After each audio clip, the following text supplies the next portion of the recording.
दर्शकवृन्द, आफूले पढाइ छाडेर अरूकोमा काम गर्दै वृद्ध बुबाको उपचार र भाइलाई पढाउँदै आइरहेकी बरमायाको चुहिने छानो छाउनको लागि यति बेला हामी बागलुङको विभागमा आएका छौँ। हामी हिजो साँझ आएका थियौँ। हिजो आउँदा पनि बुवाले हातमा के लगाउँदै हुनुहुन्थ्यो, यो दबाई हो भन्ने कुरा गर्नुहुन्थ्यो र आज पनि फेरि लगाउन लाउनु भएको छ। म बुवासँग थोरै बुझ्नेछु। बुवा नमस्कार। नमस्कार बाबु। तपाईँ हिजो साँझ पनि यो लगाउँदै हुनुहुन्थ्यो, अहिले पनि लगाउँदै हुनुहुन्छ। खास हजुरलाई के भएको छ, के हो बुवा यो? बाबु मलाई हात खुट्टा झमझमान छ, झमझमाने। मलाई यो आँखलाई दुख्ने गरेर पहिला बुढापाखाले यस्तो औषधि झारपात सिकाउनु बाटो त्यही टिपेर लगाएको बाबु। त्यसरी सन्चो हुन्न बाबु अझै पनि। पहिला बाबुले यही लाउनुहुन्थ्यो, तपाईँले यही लाउँदै हुनुहुन्छ? हजुर बाबु। हुन्न बाबु। खास हजुरलाई हुन्छ के भन्नुहोस् त? मलाई झमझमाने गर्छ बाबु, झमझमाने नि आँखला दुख्ने बाबु। त्यसरी औषधले हुन्छ कि भनेर लगान्छु बाबु। हात खुट्टा झमझमाउने? हजुर।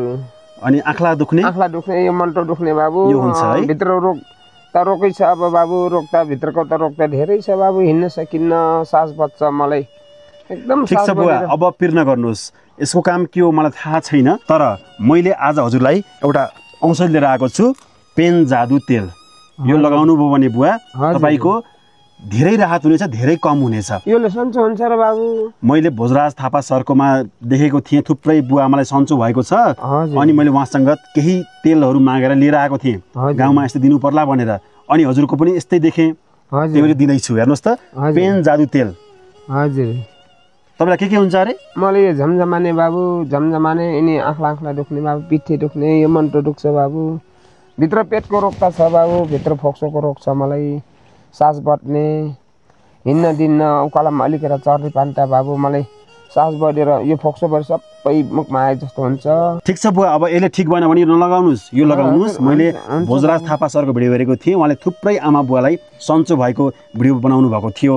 अनि मैले सरलाई भने, सर म गाउँमा डुल्छु, थुप्रै बुवा आमाहरू यस्तो समस्याको रोगी हुनुहुन्छ, मलाई यो तेल पठाउनुहोस् न, म दिन्छु भनेर भनेको थिएँ। उहाँले पठाउनु भएको थियो। आज तपाईँलाई यो तेल दिन्छु। यो तेल म खोलिदिन्छु है। हजुर बाबु। यो तेल चाहिँ तपाईँले यसरी हुन्छ, पेन जादु लेखेको छ है। यो तेललाई तपाईँले खोल्ने है बुवा, अनि बिहान बेलुका जहाँ जहाँ दुख्छ त्यही मालिस गर्ने। हामी अब 3-4 दिन यही गाउँमा रहन्छौँ, घर छाउन छ, अरू पनि यहाँ काम छ। हामी 3-4 दिनपछि तपाईँसँग कुराकानी गर्नेछौँ, यसले कस्तो काम गर्यो, बुझ्नुभयो नि? हजुर बाबु। यो कसरी लाउने अरे? यसलाई बाबु यो घुना जहाँ दुखेको छ त्यही यसले मालिस गर्ने। कस्तो हुन्छ 3-4 दिनपछि मलाई भन्नु होला है।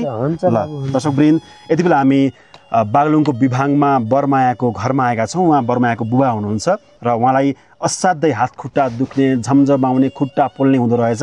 उहाँले चाहिँ यसरी बुवा बाजेले लाउँदै आएको झार लगाउनु हुँदो रहेछ।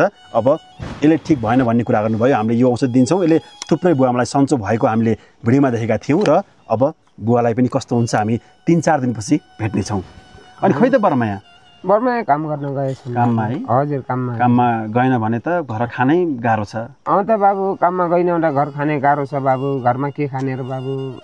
तपाईँको श्रीमतीको मृत्युपछि बरमायाले पढ्न थालिन् है? हजुर, पढ्ने छोडिन्। पढ भन्नु भएन तपाईँले? भनेको बाबु, मैले पढ त भन्छु बाबु। मैले फेरि कसले कमाइन्छ र खाने, अब खाने हरा छ बाबु। अब अनाज मकै छैर मकैमा हुन्न, गहुँ छैर हुन्न बाबु। अब त्यही बरमाया ताले काम गर्छ, काम गरेर गएर 4 महिना लिने बाबु। त्यो लिएर दिन बेलुका पुग्दैन। भाइले फेरि पैसा लिएर भाइले फेरि स्कुल पढाउने, गाह्रो छ है? गाह्रो छ। मलाई उपचार गाह्रो हुन्छ बाबु। ठिक छ बुवा, तपाईँको उपचार पनि गर्ने हो, पिर नगर्नुहोस्। पहिला घर बनाऊँ। बाबुको च्यातिको ड्रेस थियो, ड्रेस फेर्यौँ, पढ्ने व्यवस्थापन गऱ्यौँ। केही समय अगाडि खाद्यान्न लिएर आयौँ यहाँ है। अनि अब टिन छाउन आएका छौँ। टिन छाएर सकेपछि तपाईँको उपचार पनि गर्ने हो, पिर नगर्नुहोस्। अब तपाईँको भित्रको रोग त छँदैछ, त्यसको उपचार काठमाडौँ गरौँला।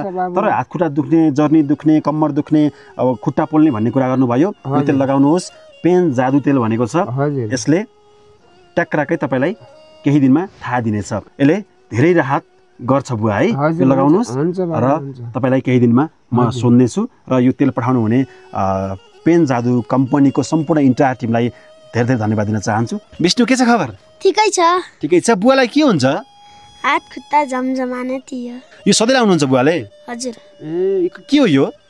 खै बाबाले ओक्तो भन्नुहुन्छ। ओक्तो भन्नुहुन्छ? यसको नाम के हो बुवा?